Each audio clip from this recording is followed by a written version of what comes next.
Hey, what's up guys, Adam here, and in this video we're going to be taking a look at a pretty controversial question, and that is, do you need a degree in order to work in the creative development space? So without any further ado, let's get right into it. So right off the bat, as I said, this is a controversial question. Of course, it's completely open to interpretation. So I'm going to be giving my experience based on someone like myself that does have a degree, as well as networking and working with other people in the field that I work in that do not have a degree. So when I was still in school around about 2011 doing my GCSEs, the pipeline that I pretty much taught, especially people that are my age and even older, is that in order to be successful in life, or in order to be guaranteed work when you are older, is that you of course finish your GCSEs, then go on to A level, then get a degree, and then go into the workforce from there. And that is pretty much the pipeline that is not only taught from society, but what we learn in the education system for the most part. But if you decided to stray away from the pipeline, maybe you wanted to do an apprenticeship, work-based training, a BTEC, then it was almost indirectly frowned upon. And of course, as a result, by you not wanting to fall away from the status quo, a lot of people have been forced to go down a particular avenue that they might have not wanted to go down. So I'm going to break this video down into two key parts. I'm going to call it Part 1A, Part 1B, and then Part 2. In Part 1A and Part 1B, I'm going to be talking about areas that do require a degree versus areas that do not require a degree. And then the second part of the video, I'm going to be relating that to my field of study, which is multimedia development, and talking about how that relates to degrees as well. So let's first talk about Part 1A, areas that require you to have a degree. So first on the list, I'm going to put down anyone that wants to work high up in the medical field. So that is, your doctors, your surgeons, your dentists, your opticians, or if you want to do neurology, anything in that area, then you are going to require a degree. You have to study medicine, and you have to also do the relevant years of training in order to be a qualified medical professional. There is nothing out there at the date of this video where you can become a qualified medical professional without you needing some sort of medical degree. A second area that's going to require you to have a degree is going to be the law field. If you want to be an attorney, a lawyer, a barrister, then of course you need to go and pass the bar exam again, which comes thereafter you having your law degree or qualification. So that is going to be another area where you are going to have a degree. There isn't going to be any shortcut of where you can do any work-based training to become a lawyer. In order to be a qualified lawyer or qualified in the law field, then you are also going to require a degree. And the third area that is going to require a degree for the most part is if you want to go into accountancy. Now, accountancy, as the name suggests, is all to do with accounts, finances, money. So again, you are going to need some sort of accounting degree, or a maths degree, or a degree that is heavily strong in the mathematics area, in order to be suitably qualified for that role. And there's normally a series of accounting tests that you need to take in order to become a qualified accountant. Okay, now so moving things on to Part 1B, and that is going to be areas that do not require you to have a degree. Now this list is quite extensive, so I'm going to be mainly focusing on the key areas that I think really do not require you to have a degree. So let's kick it off with the first one, and that is if you want to become an entrepreneur. Now, if you already know in your mind that you do not want to work the typical 9-to-5 job, you don't want to have to answer to anybody, you want to be completely independent, and you have a skill that you just want to craft, or you just have a business plan in mind that you just want to execute, then being an entrepreneur is not going to require you to have a degree. You would be far more effective trying to build your brand, networking with other people, trying to hone in and craft your skill to a T, trying to maybe employ people and grow your business from there. That'd be probably a better use of 3 to 4 years of your time, rather than going to university to do a degree in, say, business. Another area that doesn't require a degree is the property market. Now, the property market is a wide and vast market.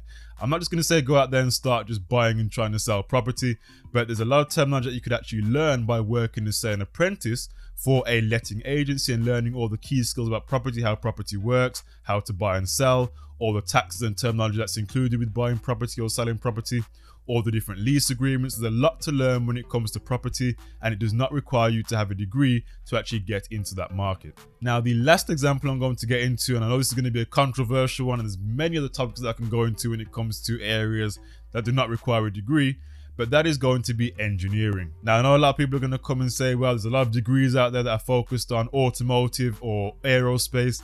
Yep, there are pretty much a large range of degrees out there for engineering, but you do not have to have one of those degrees to get your foot in the door when it comes to engineering. Over the last 10 years now, a lot of engineering companies are starting to reach out to schools and colleges, because what they're starting to realize now is that as time is starting to progress, they're starting to see a skills gap within their business, and they're starting to realize that, hey, there's a 10 or 30 year skills gap between this person that worked for us, or this group of people that worked for us 20 years ago, and we need something to try and fill that void. So they are willing to take students on and train them and also pay them in order to fill that skills gap without having a degree. Now, this is going to be especially useful for people who prefer practical-based learning as opposed to more of the theoretical-based learning. Yes, there's going to be some theory when you do these work-based training schemes or apprenticeships, but it's going to be all application-based as opposed to theoretical and exam-based training. Now, these types of work-based training schemes and apprenticeships are really good for people who prefer practical, hands-on experience more so than the theoretical textbook style of learning. Now, of course, every single field is going to require a degree of theoretical knowledge, but the way these schemes work is that they actually use that theoretical knowledge more in the practical and applications sense, as opposed to just learning all the theory and then taking an exam at the end. And as I said before, a lot of the time they actually pay you to actually do your work-based training, and then what that does then it opens up a door for you to work in their company, and it also gives you a lot more opportunity to progress up the ladder in terms of experience, because you would have that work-based experience over someone that just has a degree, and that it gives you more of an edge when it comes to those higher paying positions. Now, having that practical experience as well as the theoretical knowledge will put you above someone who has a degree with just the theoretical knowledge, which means not only now do you have an open door to work for that company where you did your training, but it also means you can progress up the ladder a lot easier